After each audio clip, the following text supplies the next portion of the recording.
చూస్తున్నారుగా friends, Mid Manair part 2.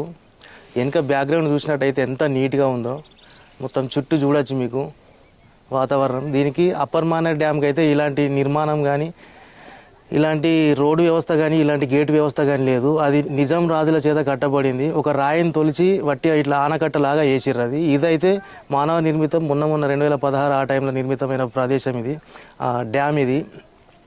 దీనికైతే గేట్లు ఉన్నాయి, అదేవిధంగా రోడ్డు వ్యవస్థ కూడా నిర్మించారు. ఇక్కడికి రావచ్చు, హాలిడేకి మంచి స్పాట్ ఫ్రెండ్స్. నేనైతే మంచిగా ఎంజాయ్ చేస్తున్నాయి చూస్తూ. మీకైతే వీడియో మీకు చూస్తే అర్థమవుతుంది ఎంత మంచిగా ఉంటుంది అనేది. చూడొచ్చు ఇటు సైడ్ వ్యూ ఎట్లా ఉంది అనేది.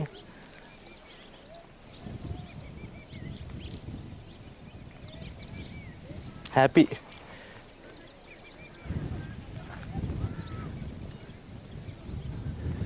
కిందికి వెళ్తానా కనబడుతుంది కదా, ఆ రోడ్డు దగ్గరికి వెళ్ళేసి నేనైతే మీకు అవతల సైడ్ గేట్లు ఏ విధంగా ఉన్నాయి, ఎన్ని గేట్లు ఉన్నాయి అనేది చూద్దాము. వాటర్ అయితే మొత్తానికి అయితే కింది స్థాయికి చేరిపోయింది. ఇందులో కూడా మిడ్మానేర్ డ్యాంలో ఈ కొడుతున్న ఎండలకి చూడొచ్చు మీకు ఎంత నీట్గా ఉంది, ఎంత బాగుంది అనేది. వాతావరణం అయితే చాలా కూల్గా ఉంది ఫ్రెండ్స్. మంచి హాలిడే స్పాట్ అవుతుంది, మీరు రావచ్చు. రోడ్ వ్యవస్థ కూడా చాలా బాగుంది. వచ్చి మంచిగా ఎంజాయ్ చేసి పిక్నిక్ అట్లా ఎంజాయ్ చేసి అయితే వెళ్ళచ్చు. ఫ్యామిలీతో సహా రావచ్చు మంచిగా. ఈ గేట్ చెప్పాను కదా, ఇందులోకి అయితే మనకు పర్మిషన్ లేదు. అటు సైడ్ ఒక 2-3 ఊళ్ళు ఉన్నాయట. ఈ డ్యామ్ కోసం త్యాగం చేసిన భూములు వాళ్ళు త్యాగం చేశారు కదా, వాళ్ళకు మాత్రమే పర్మిషన్ అట ఫ్రెండ్స్.